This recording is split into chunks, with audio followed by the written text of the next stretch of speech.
So I'll let Joce introduce her own session, but I'm going to read verbatim what she's put in her description. So she's the director of the Teacher Education Research Concentration at the Institute for Learning Sciences and Teacher Education, Faculty of Education and the Arts at the Australian Catholic University.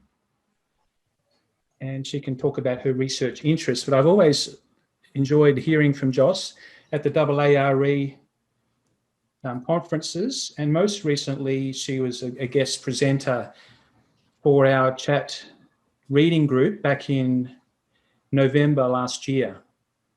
So over to you, Joce. Thank you, Brendan, and good afternoon, everyone. Thank you for the opportunity to join you. Kia ora to friends across the Tasman. Nongishimnika, hola, ni hao, salam alaikum, konnichiwa, and apologies to anyone whose first language I've missed out, but hello and g'day from Melbourne. I'll start by acknowledging that I'm beaming into this conversation from a very special part of Melbourne, which is on the border between Wurundjeri country and Bunurong country, so just between the city and the Mornington Peninsula. So it's a very lovely place to be, and we're heading for 35 degrees Celsius today. So I'm sitting in my lovely cool office. If you hear the air conditioning going in the background, that's because the temperatures are climbing up. So now my phone's ringing. Oh, it's all right. It's just my youngest. I can ignore that. I've promised to talk about some key concepts in cultural historical activity theory. I need to, at the very start, kind of locate myself within the corner that I'm speaking from. As I often say to my doctoral students, my father's mansion has many rooms. I want to delineate the room that I'm speaking from. And that is as a researcher who's working within what is sometimes called the Helsinki School of Cultural Historical Activity Theory, which is shorthand for work that's been led over a long period of time by people like Engeström, Reijo Metinen, Jarkko Väkkönen, Annalisa Sonnino, and others.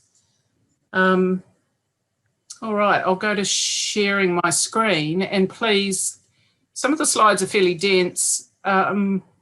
I have a PDF of the slides available, which you're very welcome to download. I'll make that available through the shared site, John. Yeah, send it to me and I'll put it up in your folder. So everybody can see my first slide, key concepts? Yep. Yep. All righty. Okay. So as well as locating myself within, you getting the presenter view or you're getting the slide view? No, it's the slide. We're getting exactly what you want us to see. Beautiful. Can never tell with Zoom. Thanks, John. That's right, you can't. And I made that mistake. Sneaky.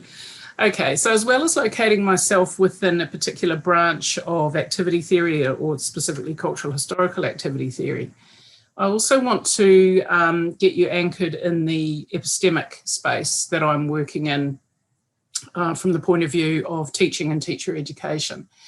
And that is in the field of professional learning, and specifically early childhood, and even more specifically childcare, for a variety of political, ideological and personal reasons. And so my personal intellectual project is around developing a dialectical pedagogy of professional learning.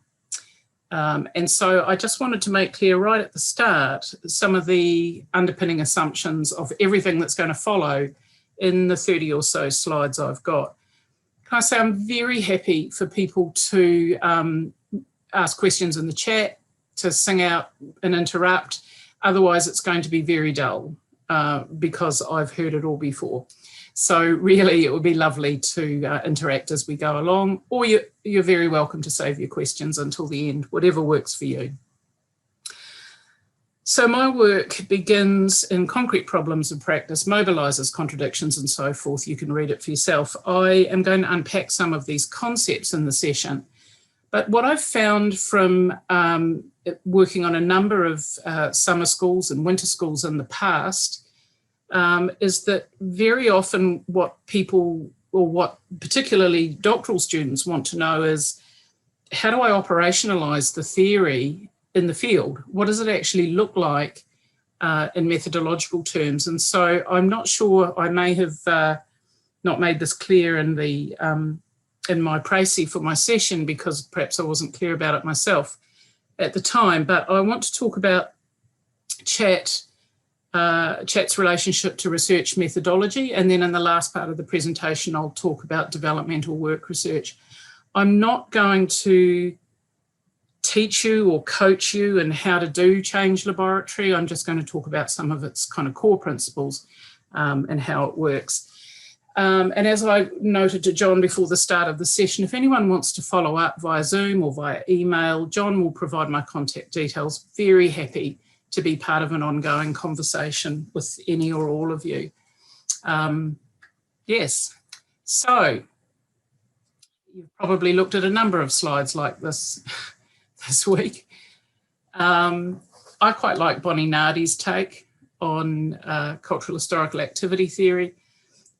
She's not necessarily known as an activity theorist, but she has used activity theory.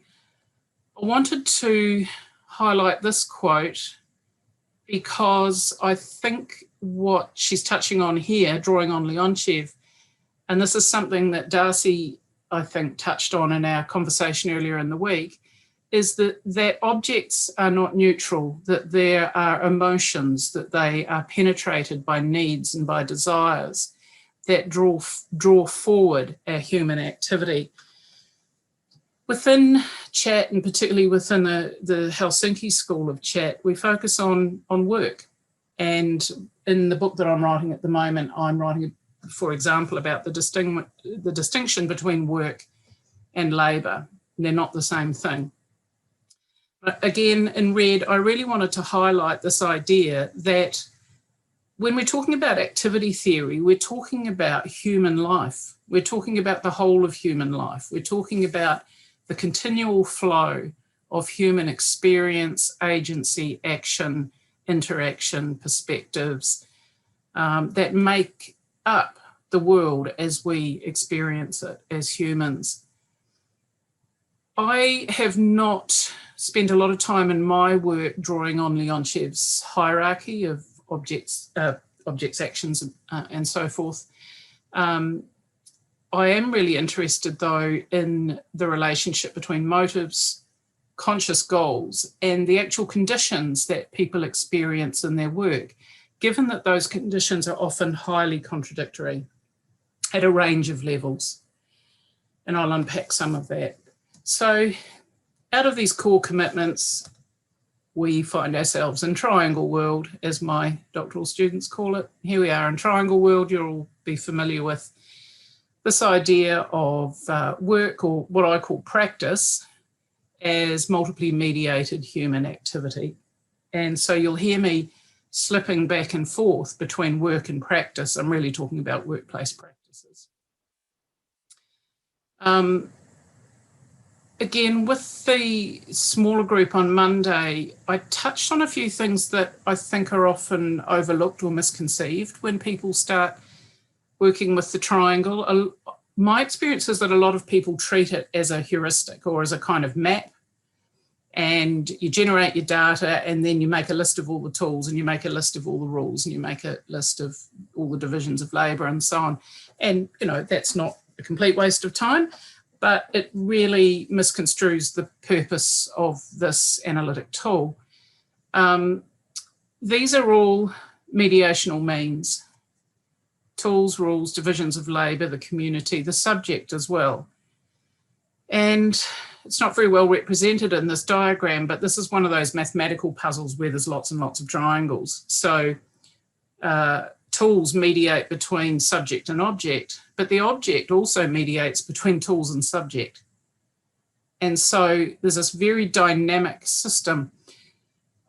The other thing is that things move around on the triangle. So teachers who are unhappy about, say, a particular assessment protocol that they're using in their classroom which we would tend to characterise maybe as a tool, will make that tool a temporary object of activity to resolve contradictions around their assessment practice, for example.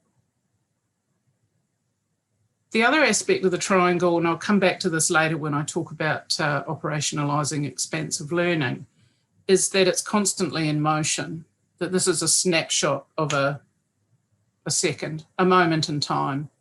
And so when we think about research processes, we need to think about how do we capture the H in chat, because the H, the historical part, is very often overlooked.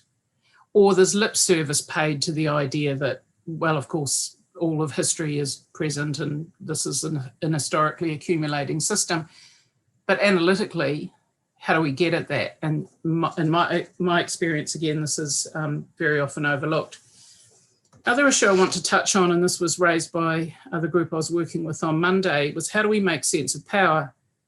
Has this necessarily ever been conceived as a tool for thinking about power? And what do we mean by power? And again, I'll come back to that, because this instantiation of chat or AT or however we want to name it is recent.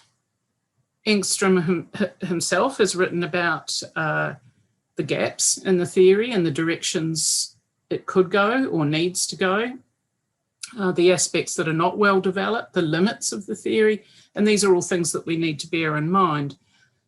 The theory cannot be all things to all research problems. And so one of the things I'll touch on today is what kinds of questions might this approach be useful for, because it's not useful for all questions, as indeed I would say for any theory. So at the core of chat, both in terms of its theoretical instantiation, but also how it becomes operationalised through developmental work research, is the idea of contradictions. I quite like, again, I'm citing Bonnie Nardi here, but in turn she cites Foot and Grouleau, who talk about contradictions as systemic discrepancies. Here, the system being the unit of analysis.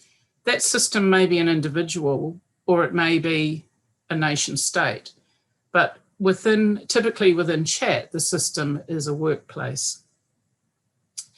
And these discrepancies are not simply, as Foot and Grouleau say, not failures or deficits or necessarily even problems. They're certainly not necessarily conflicts, but they are points at which there are tensions that can, if they're paid sufficient attention to, can result in growth and development. And so contradictions are a positive force. The question is, how do we capitalise upon them for the purposes of learning and development? Ontologically, again, I'm sure I'm preaching to the choir here and you'll have been across these ideas already this week. The notion of a dialectical materialist ontology, I'm touching here again on the point about how present forms of activity arise from past forms, but in response to changed circumstances.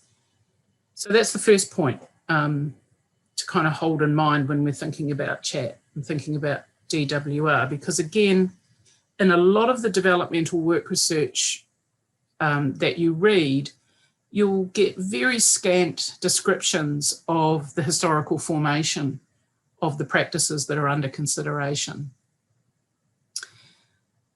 Something that I think is one of the hardest things to conceptualise within chat is this idea of the interdependence of psychological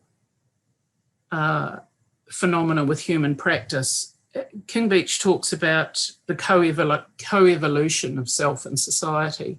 So much of how we've come to understand the world through the kinds of stuff that gets taught in teacher education, for example, is this idea of shaping or having an impact or interacting one thing upon another, one person upon another. And so it's a real, I think, a real mental leap to be able to think about the mutual, simultaneous, interpenetrating development of person and context. Barbara Rogoff makes a really nice point about context. She says that sometimes context is conceptualized as a container that things happen in. That's not how it's understood within, in her case, sociocultural theory, that the context is made by us and makes us as we make it. And this was a really revolutionary idea in psychology, which I'll come back to later on. The other thing, David Backhurst has written very interestingly about this as well, is this idea of the socio-material world, that matter precedes thought. We are born into a world that already exists. And so our experience of the world is going to depend to a large extent on the socio-material conditions of the world we find ourselves in. In his setting out of the agenda for the future direction of chat, Engeström summarises down to ascension to the concrete and expansive learning, the ones below the line that doesn't exist on your slide, starting formative intervention, germ cell, consciousness, motivation. These are ones that I've added for my own purposes, to think about what is the conceptual toolkit that I would expect, for example, a doctoral student to master in working in chat or in developmental work research. And again, I'm assuming, I hope, that many of these concepts have been explored with you this week already, albeit from different rooms in the mansion of Vygotsky's legacy. So the red title signifies that I'm about to turn a corner in the presentation. So I'm going to pause and ask, and stop sharing, and ask whether there are any comments or questions at this point, and I will take a slurp of tea. So, comments, questions, thoughts, anything unclear that you need more? So, Joce, hi, Joce. Yeah. Do you Hi. mind explaining the concept of object a little bit more? Is the object the materialized object like items, or its ideal object like our mental goals or aims? I came across this term many times, but I don't understand it. Okay. So, thank you. That's a great question, and I have skimmed over that. I might just, are there any other questions bubbling along before I respond to Suzanne? No, that felt like a good one to be going on with. I shouldn't, in a way, it's lazy for me to be talking about objects, Suzanne. Leontiev talks about the motive object of activity. So the motive object of activity is that which gives not only meaning to the collaboration of the collective subjects, what is it that they're working on, is one of the ways of thinking about the object. And I'm going to present a bit more on this as we go on, so hopefully that will answer the question in more detail. But there are three ideas within this phrase, motive object of activity. So activity is both practical and psychological. Within developmental work research, one of the first questions we ask is, what is it that these people are trying to achieve? What is it that they desire? What is it that they're working on? So that is both the activity, it's an object in the sense, I wouldn't equate it with an objective, because an objective is a small, in my mind, is a small short-term task to be worked on. I think the important word here is motive. That what is it about the object of activity that gives developmental force, that actually gives meaning, and which calls forth the volition of the collective subject, of the people who are doing the work together. And so your question's asking, is it an ideal object, or is it a, sorry, just turning on the air conditioning. Is it an object, a thing that we can touch? Again, I've got a lovely quote about this from David Backhurst that I'll put up in a moment. Or is it an idealized object? Well, it can be either of those things, and it can be both. It's more useful to think of it as, what is it that these people are working on? And sometimes we're working on materialized artifacts. Even the use of the word material is a bit slippery here, because as a materialist, things don't have to be material in the traditional sense of a touchable object. That things like poverty have material effects. I can't touch a piece of poverty, but I can see and I can experience and I can empathise for its material effects. So that's a sort of preliminary response, Suzanne, and I'll come back to this idea of the object several times. Was that helpful? Yes, thank you. So when we are thinking about object, it might be better to think about what people are desired, they want to achieve or working at. Yeah, what's the purpose of their what's the purpose of their activity? Okay, thank you. What is their activity directed toward? Bearing in mind that as a collective subject, they may not all be directing it toward the same thing. And also, typically, in a workplace group, they'll be directing their activity at many things. And I'll come back to that point as well. Work is complicated. I don't know if any of you listen to Radio National here in Australia and listen to Waleed Ali and Scott, what's his name? I don't usually listen to them, but I caught a bit on my way to the physio yesterday. And they were talking about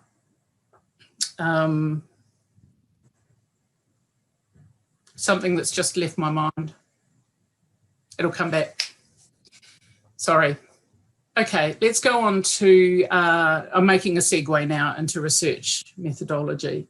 So if we adopt the kinds of concepts that I've very quickly and inadequately summarised so far,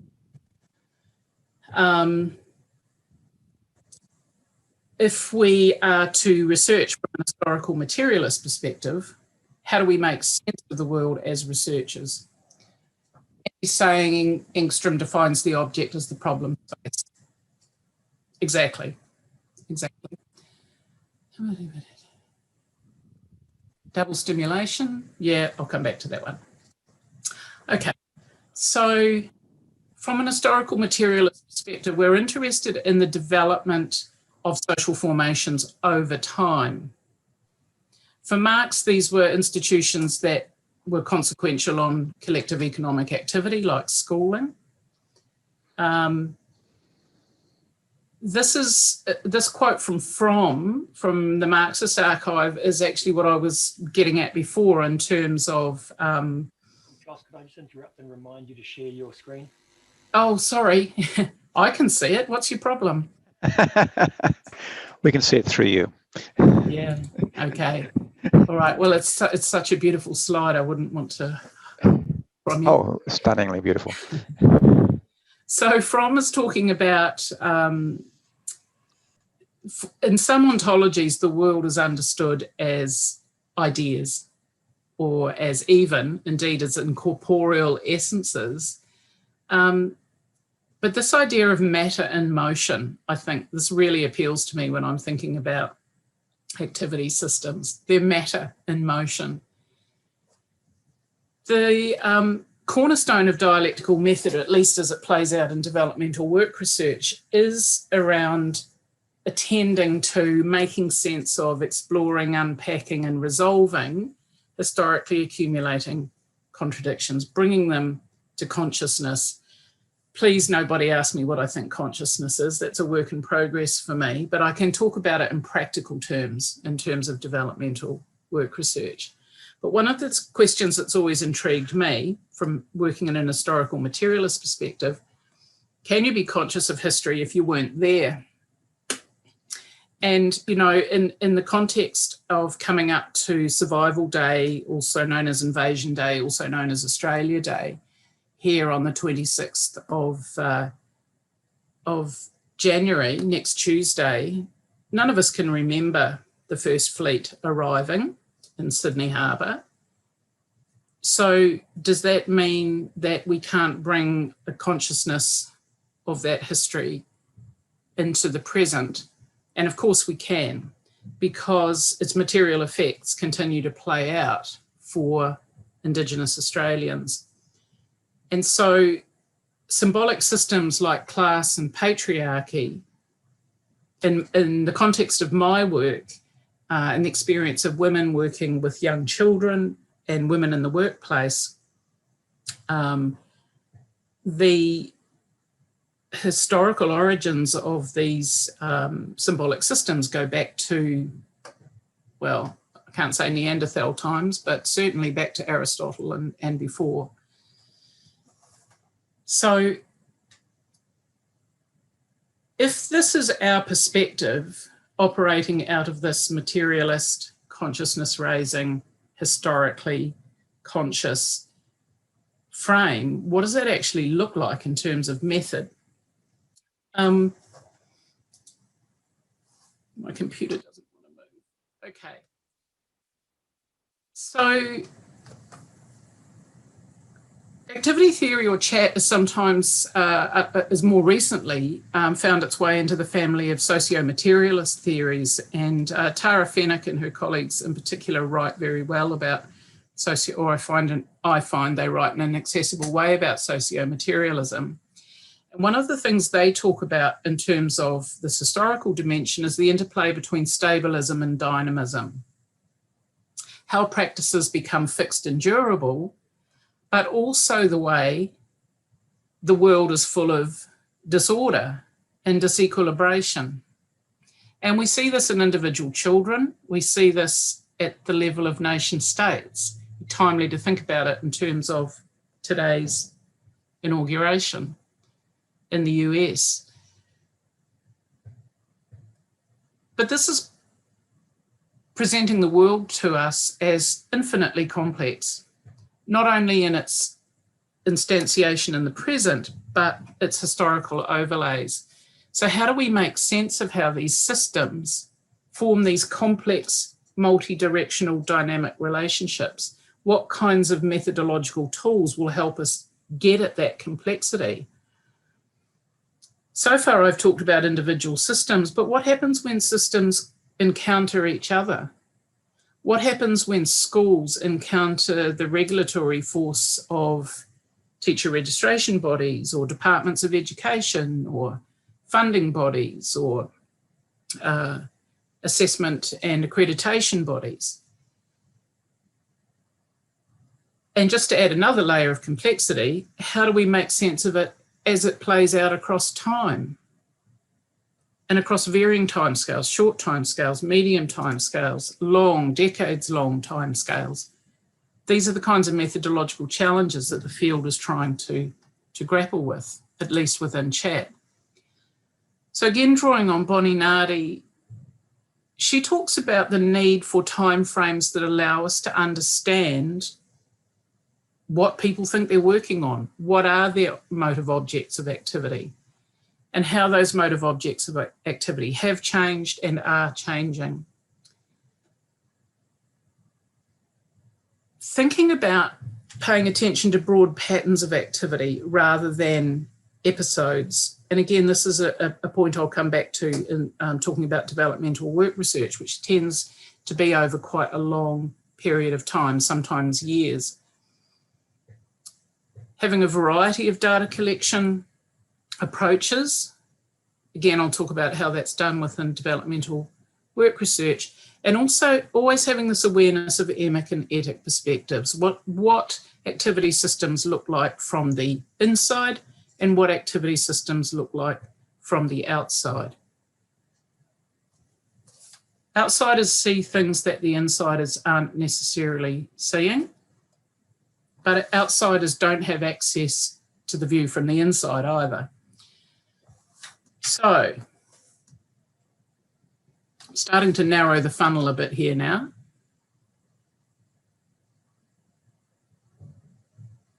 How do you design a chat-oriented research question? I made the statement earlier on, you know, chat doesn't work for all research questions. Of course it doesn't. So what would characterize a chat research question? Well, first of all, it's probably going to be paying attention to collaborative activity rather than individuals. And it's probably going to be paying attention to contradictions, particularly historically accumulating contradictions. And I've given an example here from my own work, which is mainly in childcare and more recently has been around the work of leaders in early childhood settings. And there's a whole backdrop of policy and a long historical dimension on early childhood education that I won't bore you with.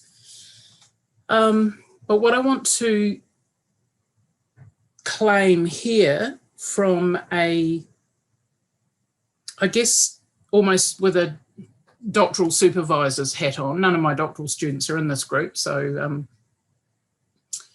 they could tell you that I do bang them over the head with this, that a good research question will have both a unit of analysis and an object of analysis. It will tell you what you're paying attention to, which is the unit of analysis, and it will tell you why you're paying attention to it, which is the object of analysis.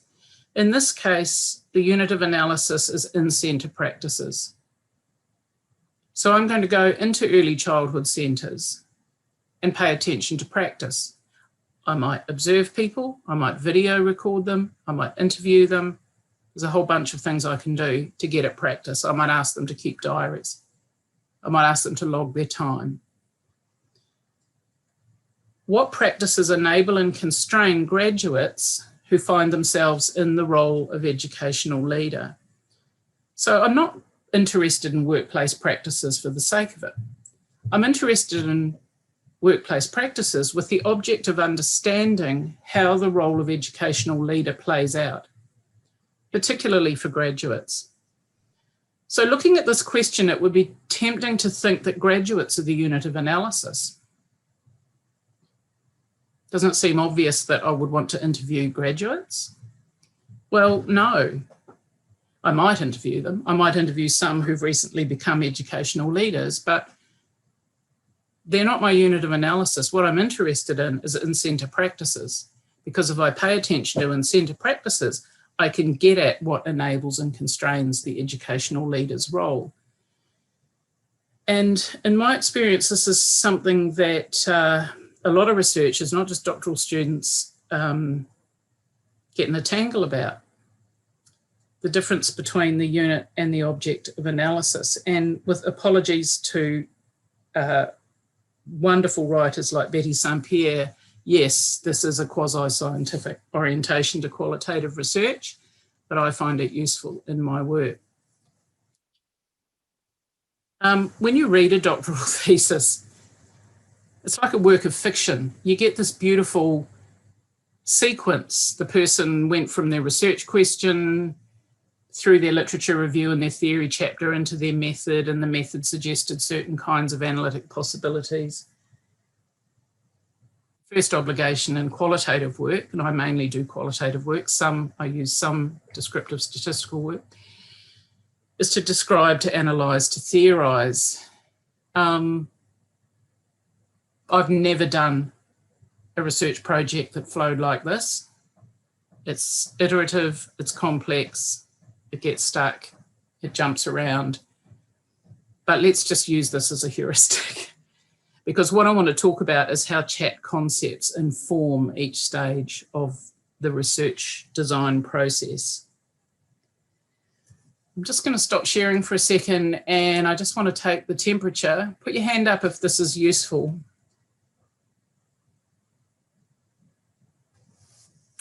I'm very disappointed your hand didn't go up, Jenny Martin. Okay. I should explain to those of you who don't know, Jenny and I have worked hand in glove for several years now. So I put an electronic hand up, John. Put your electronic hand up. Okay. All right. So You're showing your other screen now. You're showing the your preview screen. I know how to change that. It's a complex cultural tool. How's that? Thank you. I feel quite unreasonably proud of myself for being able to do that. Okay, so what I've done, I hope, up till now is built up this really complex picture of what workplaces are like that make you want to go, oh my goodness, I'm never going to try and do any research in a workplace. And they are. Work is really complex. This is the sort of thing politicians hate researchers saying, you know, what's the best way to assess children's learning in the senior school? Well, it's complicated. You know, they don't want to hear that, but it is. We're dealing with, as Foote and Grillo said, the flow, or Leonchev, the flow of human life. So getting at the activity system as a unit of analysis, the rules, the tools, the divisions of labour, what the people are working on. Typically in developmental work research, these are the kinds of methods that are used: interviews, observations, video. And in fact, in the work that Jenny and I have been doing together for the last 3 years, we've used all of these and more. We've also used rhetorical analysis, policy analysis, methodologies, and a variety of other approaches. The question being, how do we get at practices? So remember I said earlier on, I'm talking about activity because it's activity theory, but for me, I am in the same school of thought as David Nicolini, who describes chat as a practice theory, a theory of practice.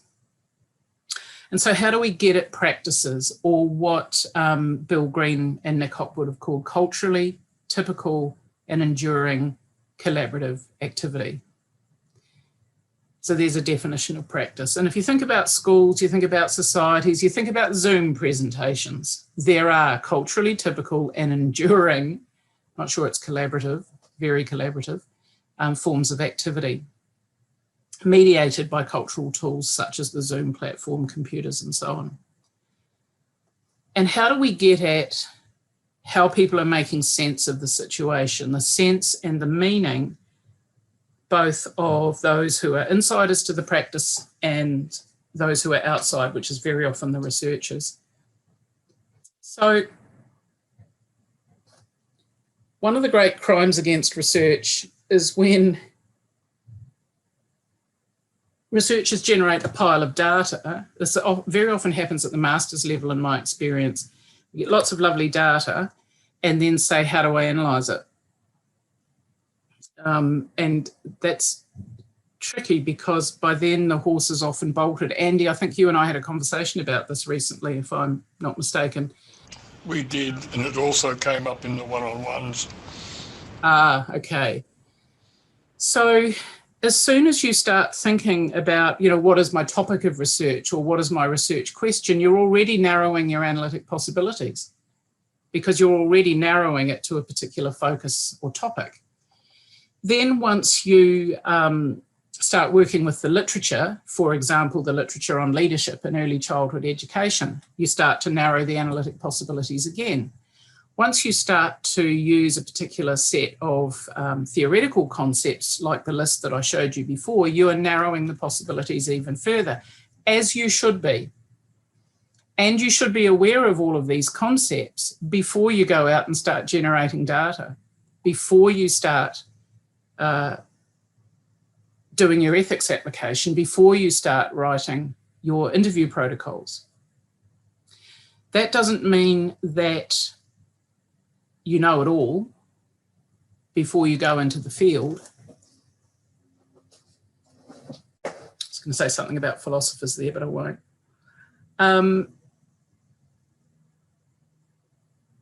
Yes, we have to stay open to possibilities and surprises, and I am going to talk about induction as well. But this idea of sensitising concepts, it's sensitising concepts that help us when we look at a really complex situation like the inside of a childcare centre where there's 50 children and there's 15 teachers and it's raining and all the parents have left. How do you know what to pay attention to? Well, you know, because you take into that setting sensitising concepts that come from your research question, from your theoretical framework, and from your reading of the substantive literature. So when you go into the field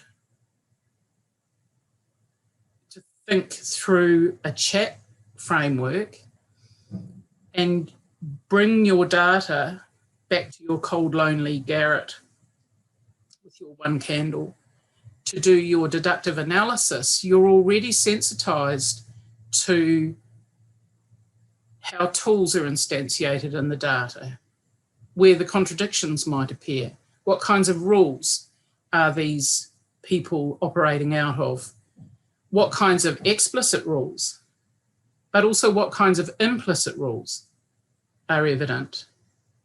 What seems to be motivating the work in the sense of a motive object of activity?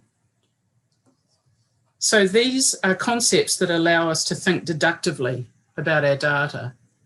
From the literature, if you read the literature on graduation to teaching, you see concepts like, that might be in your research question, qualifications, leadership, affordance and constraint. These come out of the actual research question here. But from the literature, I'll also find other sensitising concepts like transition and practice shock, apprenticeship, self-efficacy. I don't necessarily want to use all of those, but from a deductive point of view, it can be useful, again, another lovely quasi-scientific tool for you, to think about how each of these sensitising concepts play out, in this case across 3 different early childhood centres. Could be across interviews with 3 different teachers, of course.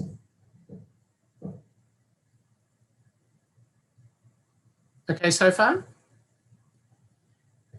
Can't see, I can only see about 3 of you, so I'm just going to carry on. Have a quick look at the chat.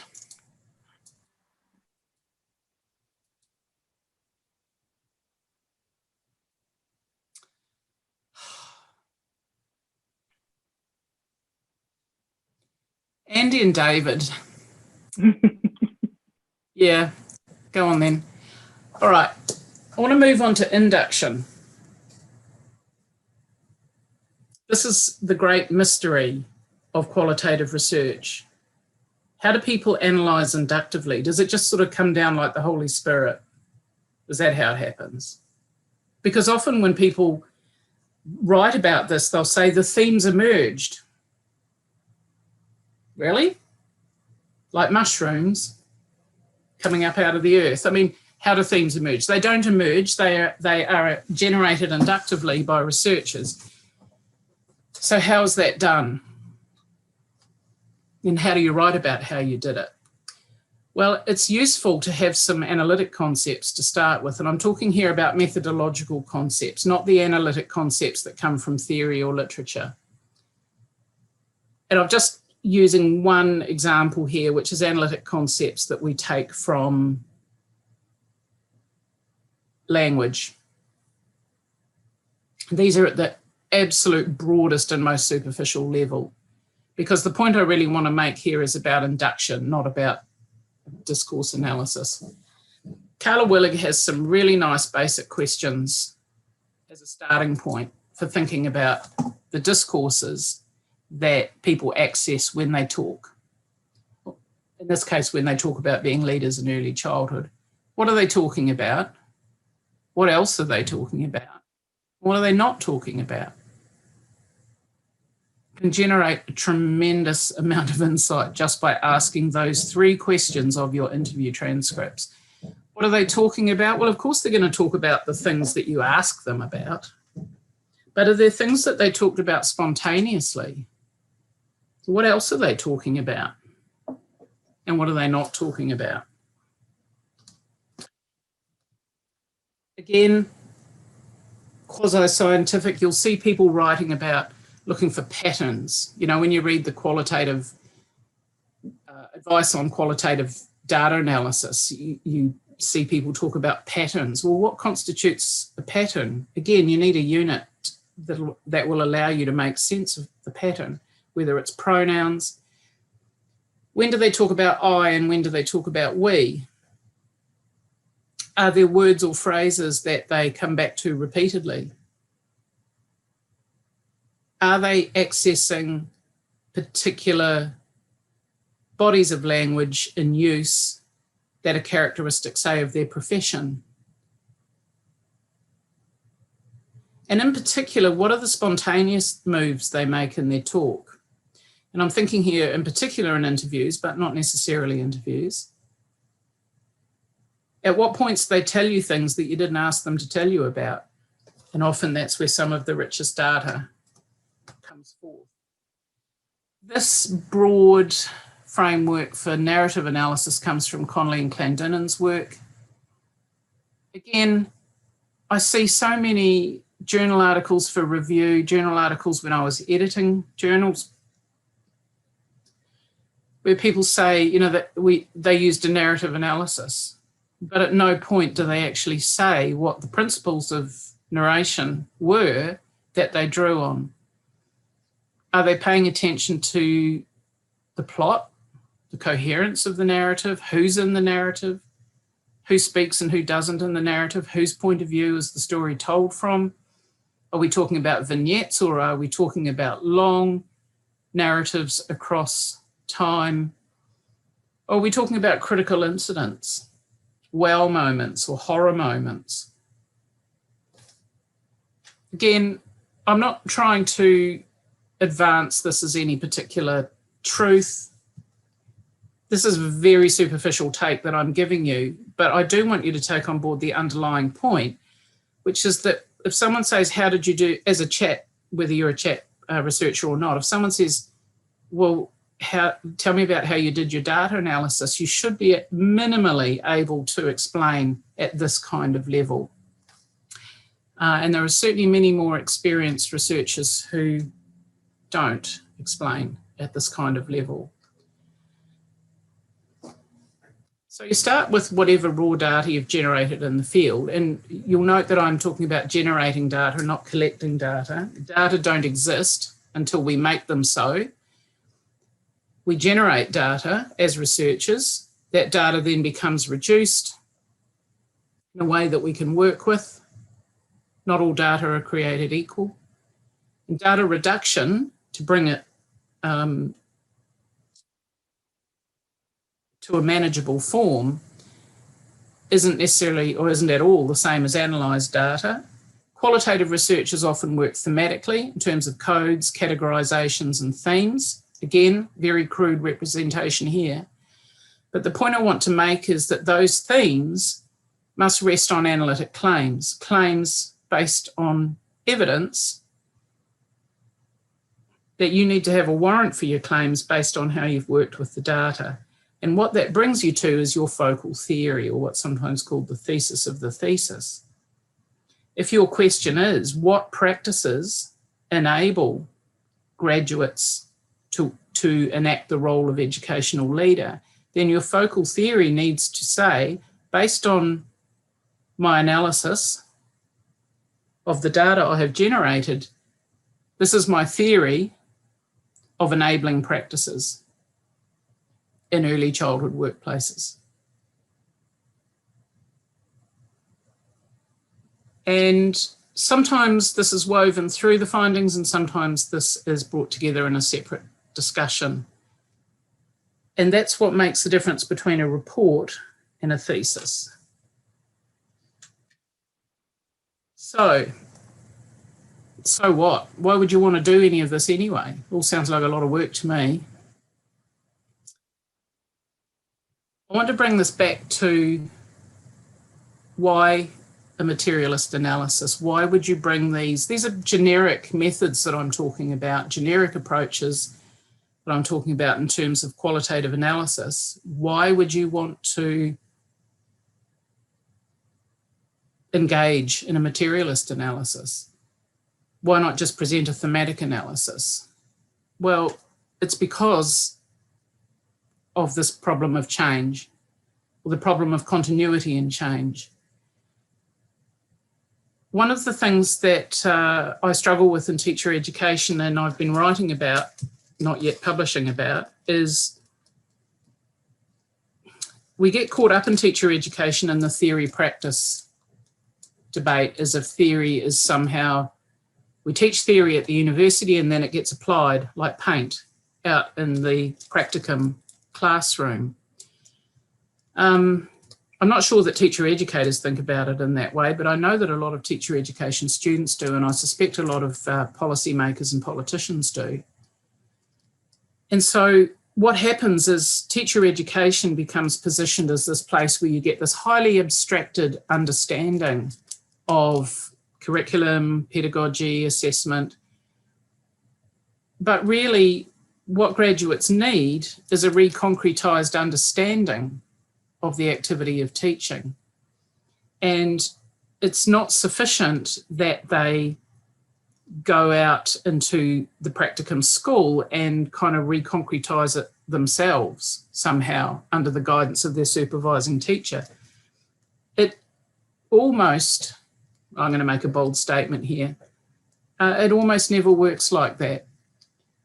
And so people end up saying, you know, I learned more in my first year of teaching than I learned in my whole 4 years at university. Yeah, I can see lots of nods happening, so you know what I'm talking about. And it's because teacher education, while it may provide many useful concepts at the abstract level, it's not very effective at helping graduates reconcretise their practice. Paying attention to artefacts in use and how new cultural tools are created, how are existing tools adapted. This is critical in an historical materialist analysis, and I'll come back to this when I talk about developmental work research. But for me, and Harry Daniels sums this up quite nicely, the thing that really excites me about chat, Vygotsky, Leonchev, Lienkov, the reason that I hang in there with chat in the face of often derision is that this idea that we can change ourselves from the outside, that is so far away from the kind of education that I was given as a teacher education student in the formation of mind, in the process of learning, and in the nature of development, which was, we were basically taught maturation. This idea that we can, through our adaptation of culturally specific artefacts, actually change our brains and our minds, that we can generate new forms of activity, I still find that still sends a tingle down my spine. Perhaps I need to get out more. I'm going to pause again because in my last half dozen slides, I'm going to talk about developmental work research, but I think everybody should have a stretch, get a glass of water. It's certainly what I'm going to do. Think about questions that you might want to ask from, you know, I'm going at the speed of light here and making some very big claims. Please feel free to come back to any and all of them. All right, 5 minutes. Sorry, Joce, we got busted passing notes in class. Yeah, caught you. I'm still a little confused about the fact that your diagram had tools and not signs at the beginning. your emphasis on materialism, and also the very last slide, which said something like cultural tools, parentheses, including artifacts. Yeah. I'm skating across a lot of stuff here, aren't I? Well, I just can't think of any cultural tools that aren't artifacts. Can you? I mean, either that or maybe I don't understand how you're using the word tools. Yeah, and the other debate that, if I can just complicate it further, the distinction between art effects and art effects, because they have two different meanings and they tend to be conflated in this. I think that they are art effects and that they're all art effects. That in some ways it goes back to Suzanne's question about, the nature of objects. Are they things that you can touch, or are they, God, I've taken out so many slides from this presentation. Exactly. I'm basically asking the same question as Suzanne, except that Suzanne asks about object and I'm asking about tool. That's the same question. Do you know what I think really, I'm reflecting now on my hastily prepared presentation, mediational means. Mediational means, because it's not just about what's at the top of the triangle, it's also about the rules, the divisions of labour and so on. These are all mediational means. Whether we're talking about tools, signs, artefacts, art effects, yes, I agree that it's important to be able to make a distinction, particularly as analytic units, if you're going to start making, building claims based on these definitions. But broadly, what I'm talking about are mediational means. Probably doesn't answer your question, but I've just collapsed everything into one category. Well, can you just tell us about the difference between artifact and an E&I, presumably? Well, artifact. Apart from American and English spellings. Artifacts, and I'm sure I don't know whether it's first or somebody's written about this, I would have to dig for it, John, but artifacts as things that you can touch, the kinds of things that are in the museum. Artifacts are consequential. I want to make some observations of the children in my classroom, so I design a template that I can. So that is an artifact. It's both it's an artifact because I can touch it. It's an artifact because it's an outgrowth of my desire to. It's consequential on my desire to create observational records of the children that I teach. Joce, I think that's a distinction in use of the words that evidently belongs to some particular theory, and it's quite common for a theorist who's been creative in creating concepts to use existing words to name different concepts. But as far as my research goes, I'm with John. The British or Australian spelling of the word has an E, and the American has an I, but the word artifact has at least two quite distinct meanings. But so far as I know, Australians are capable of understanding artifice and artifact, and so are Americans. But it doesn't make it wrong to divide up the meaning between those two spellings. But my Australian English dictionary will still not recognise artifact as a word. Yeah, I agree, Andy. I should also say I'm the beneficiary of many conversations with my 21-year-old who is a philosopher of language. And the significant part of that conversation was 21-year-old, not philosopher of language. So, leave home now while you still know everything. But I am the benefit of many of his reflections on the difference between an artifact and an artifact. Well, I mean, the dictionary definition is the two. I mean, it has one is an object made by a human being. The second is something observed as scientific investigation or experiment that is not naturally present but occurs as a result of preparative or investigative procedure, which are the two distinguishing that you get, but they're within that one word. I mean, just as many words have multiple meanings. So data are an artifact of the research process. Yeah. Yeah. But David, I haven't addressed your original question at all, which is why not signs?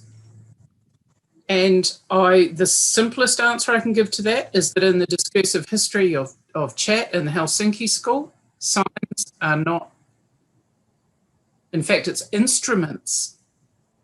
People talk about cultural tools, but it's not cultural tools, it's instruments. If you look at Engeström's 87 work, I sure as hell don't know what instruments are. Well, I was suggesting musical instruments because it takes us one step closer to signs. I think we're somewhat victims of arguments within the Soviet Marxism. Indeed.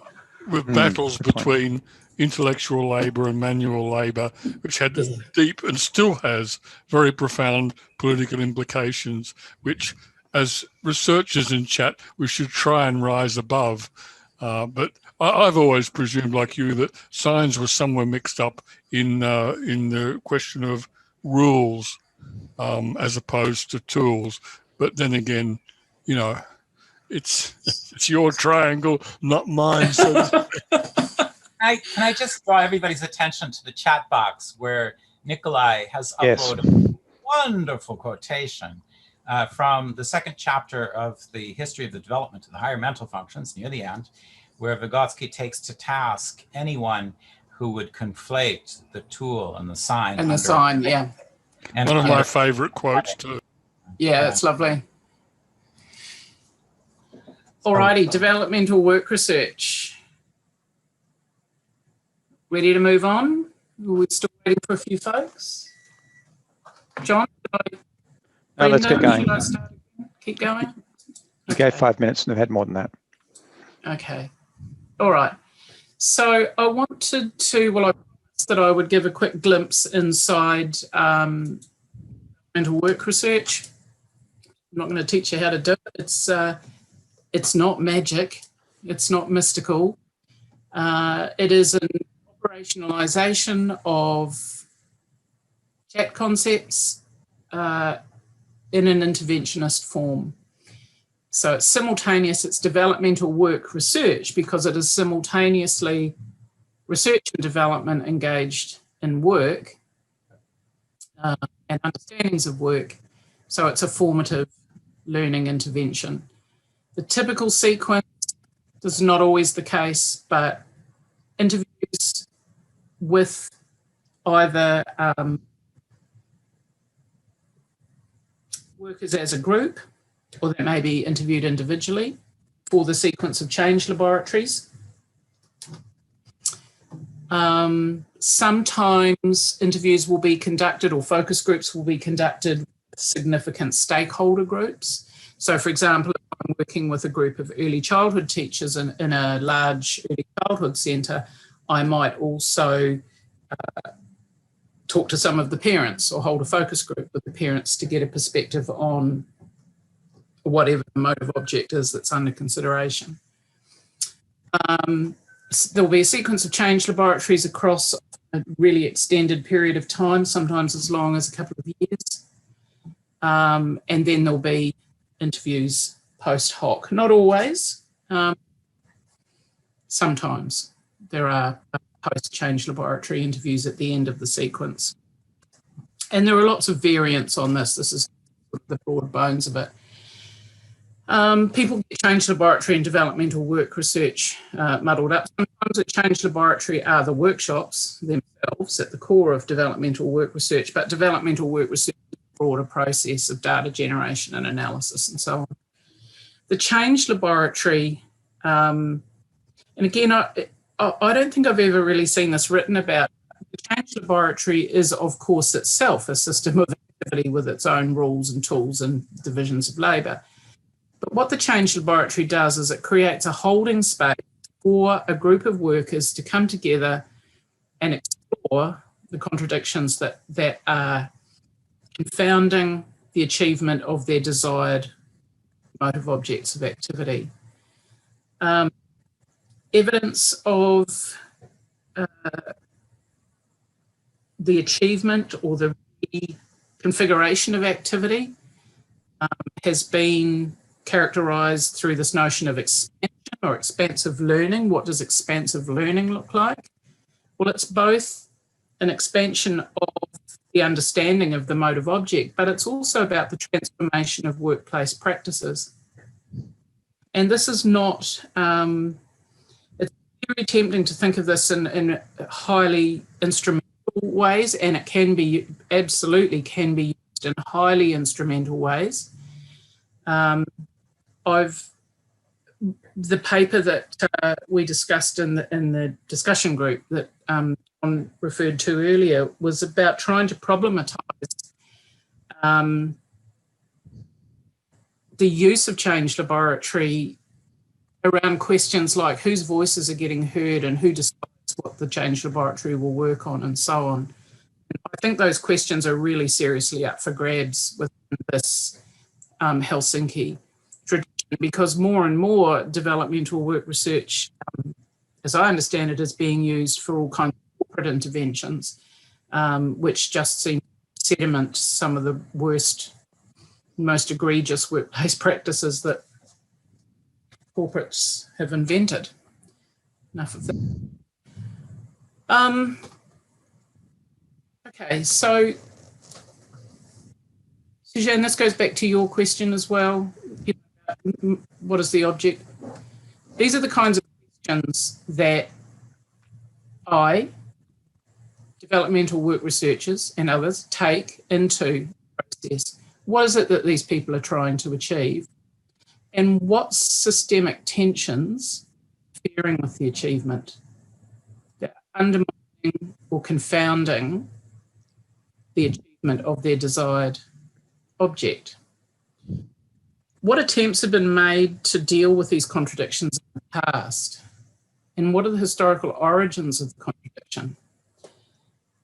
This concept of hierarchy of motives is an interesting one, because the triangle implies that there's a single object and that everybody's unilaterally directing all their psychological and practical activity towards the single force. But actually, workplaces are lots of things all the time. I'll give you a very simple example. This isn't from research, this is just anecdotal observation. When I first moved to Melbourne from New Zealand, I was really surprised that when I went to kindergartens, I couldn't get in because there were locked gates. But then when I was, after I'd pressed the bell or used the phone and given access to the centre, there would be a parent notice board that said, parents are welcome to come and relax in the centre any time. And I just think, how can I get in? So that's really contradictory. And there have been centres that have worked to resolve that contradiction. But why does that contradiction exist? Because they're working simultaneously on the motive of protecting the children's safety and a welcoming environment to parents. So they desire both of those things, but the practices that are in place are actually confounding their attempts to achieve a welcoming environment for parents, because it's telling the parents, you can't come in, your child is locked in, you cannot get access to your own child without our permission, please press the bell. So these contradictions form, as Andy said in the chat, what Engeström calls problem spaces, or, well, no, that's not right. Objects are problem spaces, but these contradictions become the object of the change laboratory. They become what's put under the microscope. One of the purposes of doing initial interviews and focus groups is to generate data that can be used as mirror data in the change laboratory. And you've got Anne Edwards' appendix from her book, which shows the setup that's used with the whiteboard, the copy of the triangle, which I'll come back to in a minute. And these are working spaces where people can articulate contradictions, but the mirror data can be drawn purposively from those early interviews and presented back in the first workshop and in subsequent workshops as stimulus material for the workshops. Often the workshops are video clips of previous workshops can be used as stimulus material in later workshops. So there's this constant process of provocation around contradictions. However, in my experience working, and I think Jenny will bear me out, working with leaders in early childhood, we just have to explain to them what a contradiction is and then set them loose. We say, come back next time with some notes about contradictory aspects of practice in your centre that are getting in the way of what it is that you're trying, that you really want. And they come back with pages and pages and pages. And that's not surprising. All workplaces are highly contradictory. All workplaces? Yeah, most workplaces are highly contradictory. So one of the things that's you'll hear a lot, talked about a lot, and Andy and David, you can put your hands over your ears at this point, in change laboratories, is double stimulation. If the contradiction is the first stimulus, then what's the second stimulus that can be brought to that problem, can be brought to that contradiction to aid in its resolution? A stimulus that's commonly brought to this is the triangle model, that it enables people in workplaces, and there are lots of other models of this, by the way. You can use actor network theory. There's all kinds of models, but a model that allows them to what's sometimes called get up on the balcony instead of being down on the dance floor, that they can actually get up above the collective practice and think about it analytically instead of being consumed by the day-to-day. And so that also enables them to think about, well, what aspects might be changed.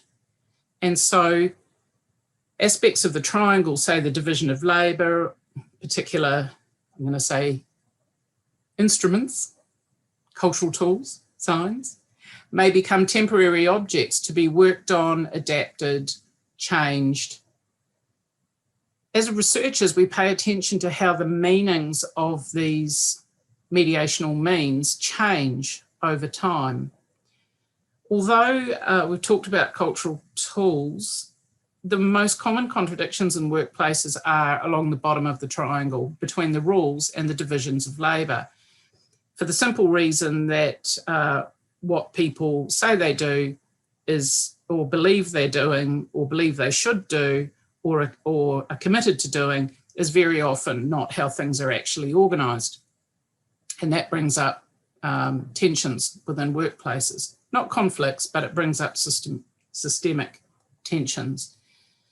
Ray Mettinen's written about this idea of remediation, that when mediational means are adapted, changed, new tools are invented, their meanings change over time, that there's a process of remediation of existing practice that's going on.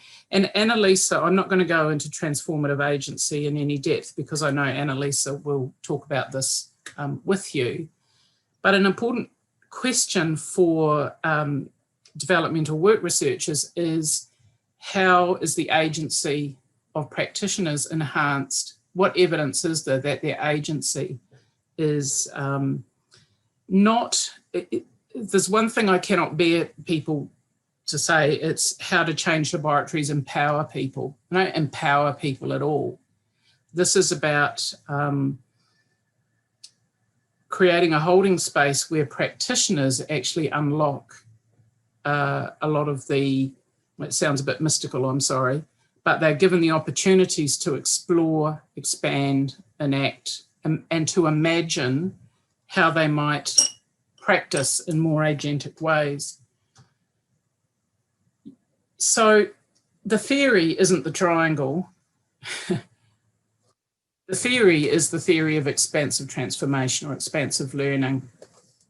And so in the early days of a change laboratory sequence, the initial interviews or focus groups followed by further questioning and analysis within the change laboratories, often up until, if there are half a dozen change laboratories, this may take up the first 3.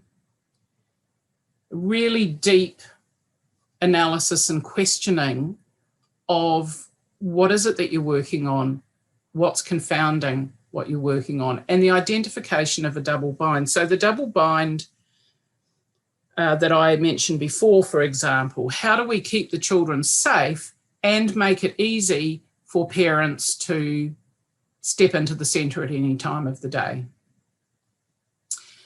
Of course, there are auxiliary, I'm going to say artifacts, like the early childhood regulations that require certain kinds of arrangements. But what I was really curious about was why all the centres in Victoria were locked, but none of the centres in New South Wales. Maybe it was because New South Wales children don't run away. I don't know. Anyway, clearly there was some kind of historical story there to be told, to be understood about how is it that in New South Wales the centres don't get locked. Okay, back on topic. So the design process of modelling alternative possibilities, whether it's redesigning really high leverage artifacts, often it's to do with redesign. Certainly in the kinds of settings that Jenny and I have been working with, it's been rethinking processes of curriculum planning and particular pedagogical processes and how those are articulated.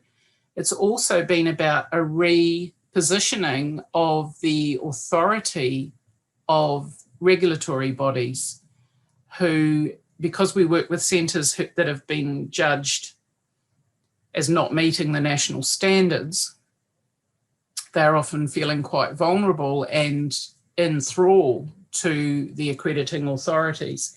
But through this process, they come to reposition the authority of that adjacent system. So there'll be some trying out. This, of course, is a nice tidy cycle, but there's lots and lots of cycles within it. Typically, there might be several attempts at implementing a new model, of adjusting the model, examining it.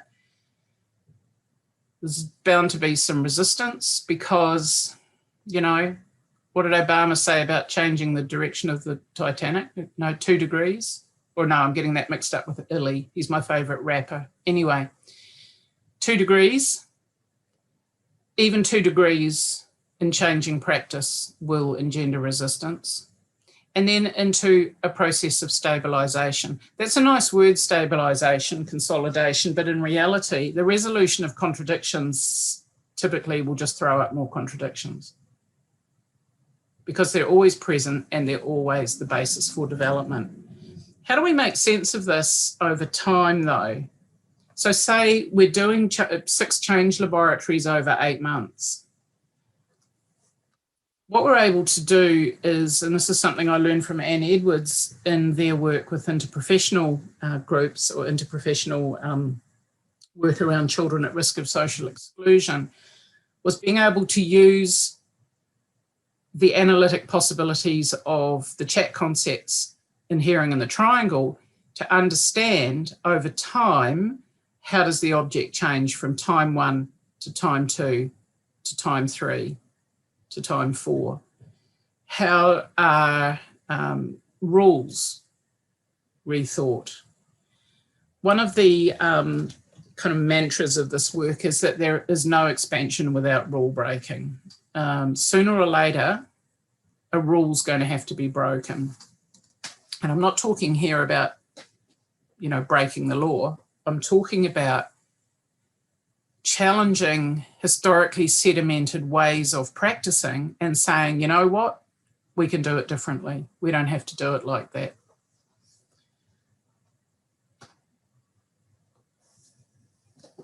The other way of making sense of change across time is, Engeström talks about trails of ascension to the concrete. It's a lovely sort of romantic term, but first of all, paying attention to how cultural tools are created and adapted. Because although the workshop participant, the research participant in the workshop may well introduce the triangle model, typically the participants will also bring lots of tools that they want to suggest, adapt, kill off. And so paying attention to what's happening in that creative space is really important. Looking for expansion, looking for deeper, richer understandings or redefinitions of the motive object. Annalisa, I hope, will talk about warping or forward anchoring, which is the idea of casting forward in time through collective creative processes to imagine practice otherwise, and then designing to work towards that practice, rather than imagining our practice as anchored in the now and then attempting to row away from it, dragging our historical anchor behind us. How might we cast forward into a different kind of future? Last slide, this is for you, Darcy. Was it you that was asking questions about power? I can't remember. I think so. I'm not sure. It was certainly in our group, Darcy, wasn't it, that we were talking about how do you make sense of power? I don't think it's enough, and certainly in the work that I do, I don't think it's enough to say what are they working on. I think we also have to ask who decides and who sets the direction, who determines what we get to work on. Who does the design work? Whose meanings? Cultural tools, the cultural tools of schooling, for example, they don't have stable meanings. Curriculum doesn't have a stable meaning. How is the work governed? So it's all very well to talk about division of labour and I'm going to do this and John's going to do that and Jenny's going to do something else. That's all good. But how is the work governed? And what modes of interaction are used to govern the work? One of the things that often happens through change laboratory is that creative possibilities can run into a brick wall because adjacent systems don't allow for the realisation of those creative possibilities. And who's doing the learning? When we talk about expansive learning, who's doing the learning? Who's learning? If it's only the researcher that's learning, then we're in trouble. And what do we mean by learning?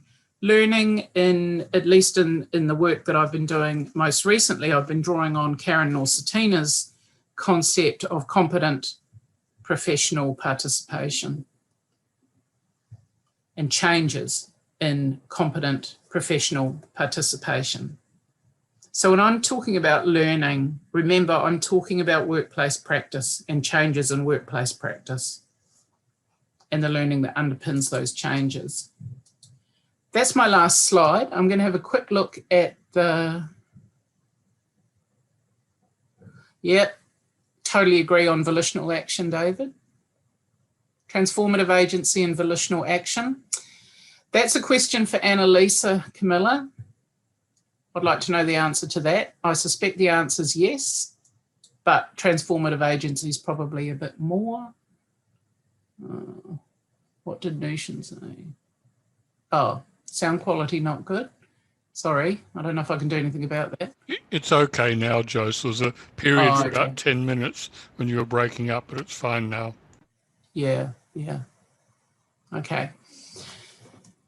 So, yep, Nikolai, thank you. What's postmodern? Oh, it is not postmodern to say you're generating data. No, the Chomsky do that all the time. It's modern. Yeah. Oh yeah, but I'm not operating out of Chomsky. I'm talking.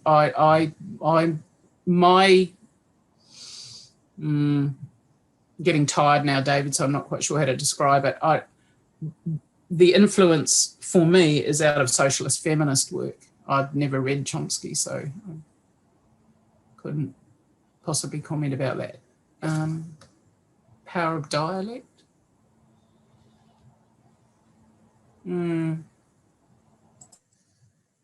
Abstraction, generalisation. I'd need you to expand on that one, David, about abstraction and generalisation. I think I know what you mean. Well, Vygotsky says in Thinking in Speech that there are two routes of development for the concept. One of them is generalization. That's all chapter 5. It's the formation of complexes, which are successive stages of generalization. But then there's something he calls potential concepts. And potential concepts are different line of development, and that's abstraction. And this is because Vygotsky is very careful about distinguishing between abstraction and generalization. Thank you. I'm just reading back to the earlier comments as well, David. Joce, if you stop sharing, we'll be able to see everyone again. Yep, I was just looking at the chat. Good. So we've got about 20 minutes to half an hour for questions, comments, discussion amongst the group. Over to you. Do you need 5 minutes to stretch? I do, because I've got a bad back, but I'm happy to stretch and talk at the same time.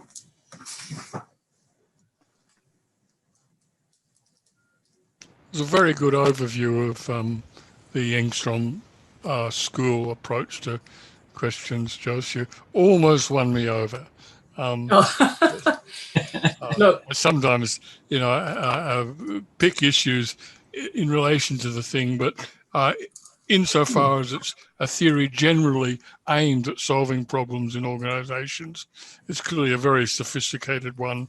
And a lot of the, like for instance, when you said the little triangle is the second stimulus, of course that makes sense if you're not solving a problem as a researcher, but your aim is to hand over the solution of the problem to a group of people that don't have a theory, in that sense, an organised theory of solving organisational problems. And I got that. Yeah, you've just made an absolutely critical point, Andy, that I often describe facilitating change laboratories as the death of the ego, because having been an educator for more years than 40, than I care to think about, and having been, particularly as a university lecturer, the font of all knowledge, and having students position you in that way, to go into a developmental setting where you're really laying down your arms and saying, actually, and this is actually what I say to teachers, the answers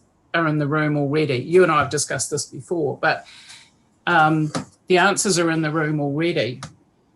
I can provide you with some tools to explore and identify those answers. Only you're the experts in your own practice and in your own early childhood centre. Only you can be the judge of whether it's effective or not. And so it really is a very long way from the traditional professional development model, professional learning model.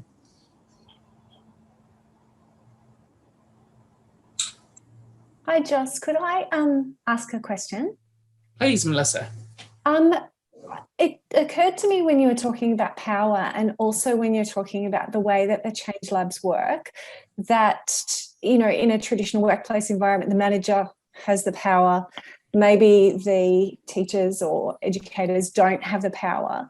So I just wonder if it's difficult or if there's resistance when you're actually doing change laboratories for, for the teachers to feel as though they can be honest, and also for the managers to, relinquish some of that power, because they still, would get to say what really happens in the end and what doesn't.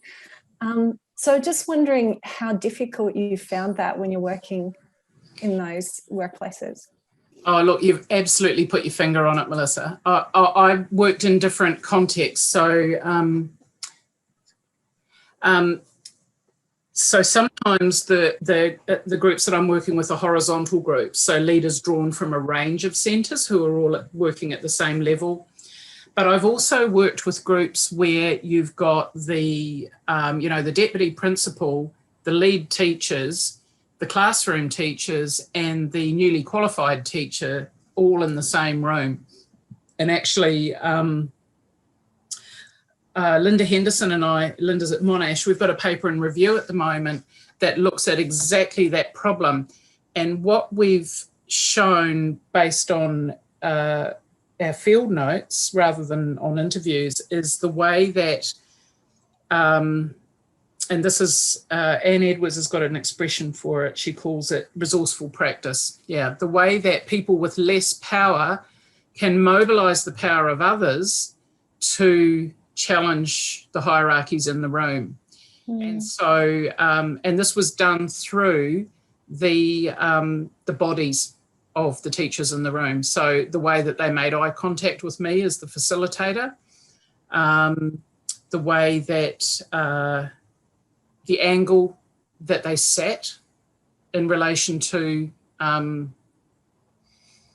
the DP in the room. Of course, the other thing that happens is that you have the workshop in the workshop and then you have a second workshop in the car park. And, you know, my view is that it's all data. Certainly that was made clear to the teachers. If you want to tell us this, we're going to write it down. It's really tricky. The other thing that can happen, I mean, I can give you a lot of different stories about this. I've recently had quite a long conversation about this with Jaakko Verkunen, because not all change laboratories result in expansive learning or transformative agency, or, you know, there's all kinds of factors at play. Another thing that can happen is that and this has happened to me, that there is one person in the group of, you know, that the team is actually overall quite coherent and harmonious, but there's one person who has historically been positioned as the troublemaker. Sometimes they're the union representative. So in that case, I'm in love with the union representative and the rest of them are the problem, but that's another story. They play out the relationships that exist outside of the change laboratory within the change laboratory itself. And it takes very skilled facilitation, but we have to recognise the limits of it. And again, I've written a little bit about this, and recognise that that the primary role of the facilitator is to maintain the safety of the participants. And if that means that the group doesn't get as far as it could, that happens. That's workplaces. And it can happen when a school principal brings us in to do a formative intervention, thinking that it's like another kind of professional development where we are going to drop pearls before the swine of their staff and things will, you know, transform, the sort of the gun for hire model of consultancy. And actually, this is a methodology that challenges people to think about the deeply contradictory aspects of their work. You'll have gathered from what I was saying about, you know, we brought theories of embodiment to the to thinking about how change laboratories work. I don't think change laboratory, developmental work research, or chat has got the answer to everything, and it may not even have the answer to very much. I think that, like many approaches, it's good to draw on other theories, other complementary materialist theories in particular. And so I actually work broadly across socio-material perspectives, not just from within chat, because I find chat inadequate for a lot of the things that I want to do with respect to power relations in workplaces, gender and the positioning of women in workplaces. There's a whole range of, most recently, the work that's taking me, if COVID ever lets us do it, to across Singapore, Australia and South Korea, is around the positioning of migrant workers in the workplace.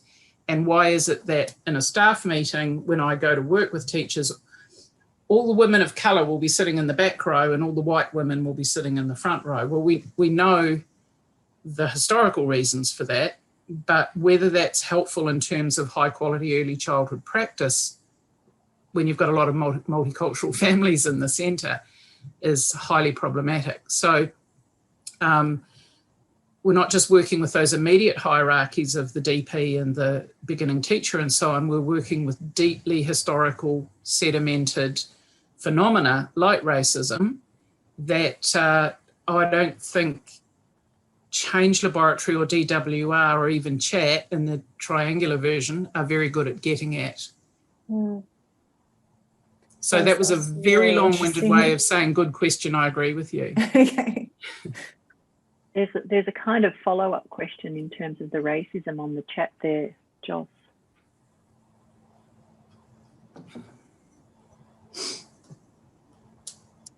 About Singapore society? Yeah. Yeah. So I'm part of a grant which is trying to get a very large amount of money out of the Singapore government at the moment. Arthur? Arthur? We don't have an Arthur. Who's asking that question? Oh, There he is. Arthur. Hello, Arthur. I presume you're beaming in from Singapore.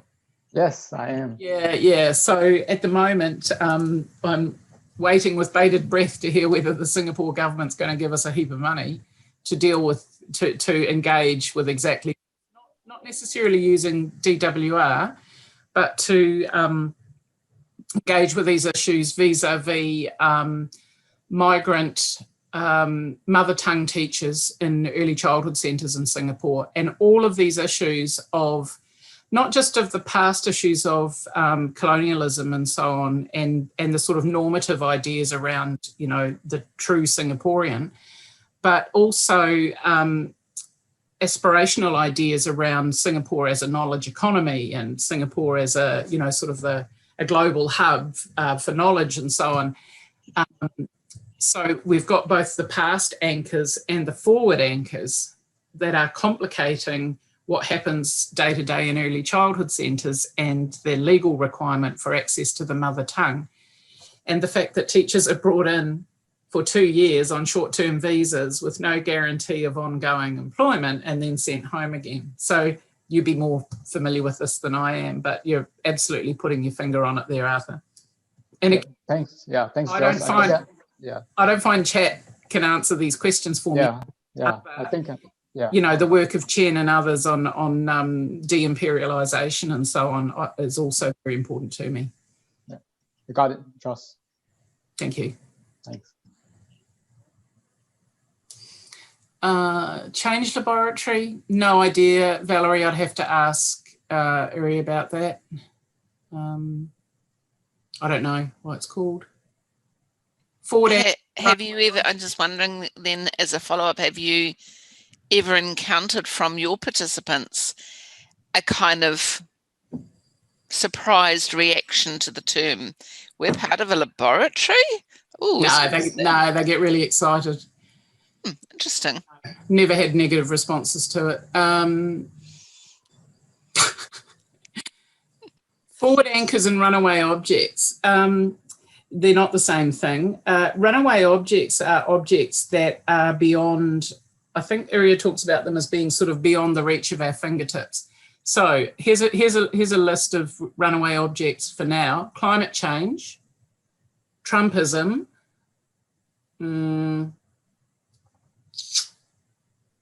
vaccination programs, famine.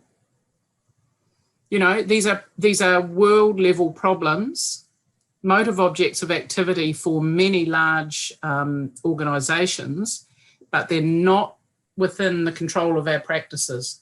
They're getting away on us. So those are runaway objects. Forward anchors, no. Forward anchor is about imagining practice otherwise. It's about creatively casting into the future about what practice might look like, and then being able to reverse engineer the design of practices to get to that point. What else have we got? Change laboratory, sending for the abstract, the concrete. Can I say something about history, Arthur? We've done that. Other questions? We've got 10 minutes left.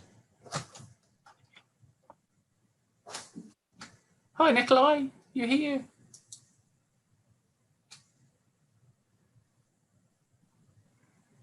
Right. Hello, Joce. But as always, I have a million questions. But the summer school priority is given to the participants, because we can meet every day and discuss. And this is not our last chance. But as participants are here, I prefer them to ask questions, because this is an absolutely amazing opportunity for them. So I just don't want to interfere. It's not because I have no questions. It's because, well, I love our participants, and I love you. Yes, I love you too, Nikolai. And I mean, again, I should explain that Nikolai and I sort of, we live within 15 minutes of each other and meet often. So I really hope, Eshraq, you've got a question.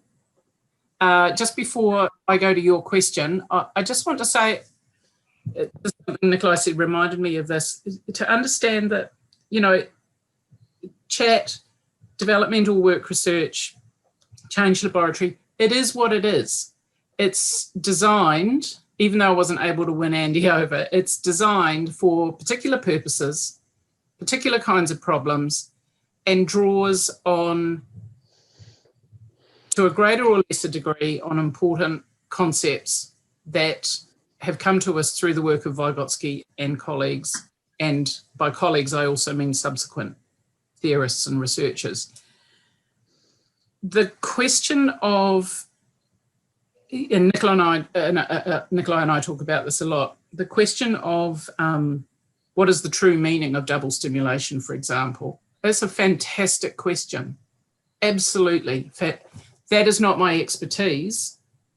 I am not embedded and richly read in the same way that Nikolai might be, for example. Again, for historical reasons, not historic reasons, historical reasons. My intellectual project is around transformation in the work of women who work with young children. That is my intellectual project. I find the theory useful. I also find it's got a lot of holes in it. And what I want to say here is not a defense of chat. It's to say, be critical, don't accept. One of the dangers with chat and the whole Helsinki school thing is that it's often thought of as a kind of cult, and that it's all about, the triangle, and the triangle can do everything for us. I mean, that's complete nonsense. And so it's really important to avoid the cult of Vygotsky, the cult of Engeström, because these are not productive spaces for critique. So I hope at least I've given you that sense today, even if you're not an adherent of Engeström's work. Eshraq, I'm going to give you the last word. Thank you for this presentation. I'm really happy to hear that.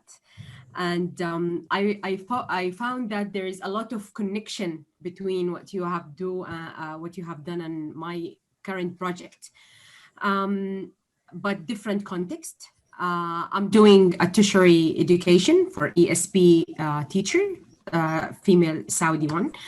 And obviously it is different from the early childhood. But I found that we have similar concept of applying the principle of contradiction and historicity and that stuff. And my question here, I'm using the third generation chat now, okay?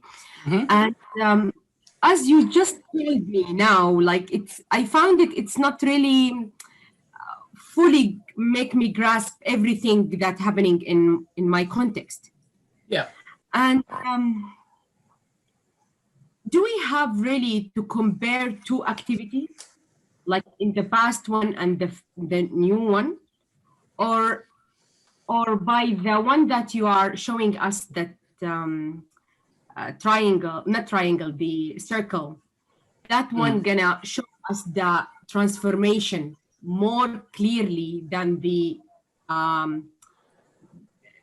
more than finding the contradiction between the different activities. Yeah, the triangle can only capture a moment in time, or a kind of fairly encapsulated episodic approach. The theory of expansive learning is about the process of practice change in workplaces across time. And you can use, as I showed on one of the slides, you can use the triangle at various points to make sense of how are things changing. I just wanted to pick up on your point about third generation. I don't actually subscribe to, you'll still read about this a lot. I don't subscribe to the first generation, third generation, fourth generation thing, just because I don't find it useful. I think that these are family relationships between, whether we're talking about activity theory, cultural historical theory. Oh, thank you, Nikolai. At last I get a thumbs up from Nikolai. These are family relationships, and they share some core concepts. But if I can use the example of double stimulation, even some of these core concepts are contested between the theories. I think that's fantastic. I think that's wonderful, because without those tensions, those systemic tensions within the field of cultural historical theory itself, how would the theory move forward? So it's these tensions, these understandings that are so, that lead us to these rich debates. Not sure if that's a question, but I think the important thing in your own research is to be clear about what the really salient concepts are for you in relation to the problem that you're paying attention to. Yeah, and if we just ask the participant about their previous learning about my topic is academic literacy, how they are in the past, they experienced this term, and now what are they doing as a teacher in terms of delivering this skill to their students? Is this not so much what are they doing, but what are they trying to achieve? What are they trying? What is it that they desire when they step into the classroom? Of course, there's lots of things they're working on in the classroom, but what are they trying to do? What are they there for? The way I express it with childcare centres is I say, what are you there for? And straight away they'll say, well, you know, high quality care and education. Yeah, good, righto. So people can quite quickly tell you what ultimately is, you know, the outcome of their work. But what do they have to work on to get to there? I see, and we can relate that to if they are saying not what the government wants them to do. Is that a big contradiction? Well, the government is an adjacent system. That's another system of activity. The policy system or the funding system, these are adjacent systems. But very often the contradictions that arise in workplaces are because of artifacts, cultural tools that get parachuted from one system into another. So a school might be ticking along quite nicely, and along comes the curriculum authority, writes a new curriculum, and that gets that gets passed on to all the schools, and suddenly everything's disrupted in the school because they have to make new sense of what we mean by curriculum. So policy is an adjacent system. I'm going to have to go because I have got I'm going to be back in Seoul, David. I've got a 1-hour Korean lesson now with my teacher in Seoul. So any final questions or comments you're going to, I'm sorry, I don't think I answered that very adequately, Eshrek, I'm getting tired, but please keep the questions and comments coming. You are all your questions have been so on the money. Well done. And I'll see you all again tomorrow. Yes. Thank you. Thank you, Joce. Pleasure. Thanks very much, Joce. Wonderful. See you soon, John. Take care. And I'll just send follow the up on- slides through now. Yeah, send them through, and I'll put them in your folder. So they'll be in the folder in our summer school folder. Okay. Bye for now. Just to contradict Nikolai a little bit, the access. I mean, yes, Nikolai and I have special access to Joce, and we're used to talking with her, but in fact, you also have that access. So the fact that you weren't, we mucked up the one-to-one this morning with Joce doesn't mean you can't still talk to Joce. Send an email, arrange a time to talk. And that applies to all of us. We're all open to that. So start thinking of yourself not as kind of suppliants, who are sitting here and have to come to the summer school to get access to these great professors. Well, Nikolai and Joce are, but not me. But you're part of the community. And as part of the community, we actually want to talk to you, because talking to you and help and working with your problems actually helps us, and it makes us all stronger. So don't be afraid to approach. You've got the list now. I've sent it out of all the participants, all the presenters. They all are quite happy to talk with you. And that's talk to you by email or arrange actually a physical talk like this. Okay, and in terms physical, anything, Zoom is physical, but really, you're now reaching a stage where you're changing from being a student to being a researcher, and as a researcher, you're active in what you do. You've got the tools to start doing it, and we really want to know how you're putting those to work. So we've got an hour's break now until Annalisa, which will be really exciting because we have to allow her to actually wake up at a reasonable time, not have to get up in the middle of the night. And we won't have any sessions after that. There's a reflection, one of those things on that. We'll really focus that discussion about what we've been doing and the ideas at the beginning of tomorrow. So when we meet at 10 o'clock tomorrow, that'll be the half hour where we do that. So after Annalisa's, that'll be the finish for the day. You can really, take off, get an early mark at 6 p.m.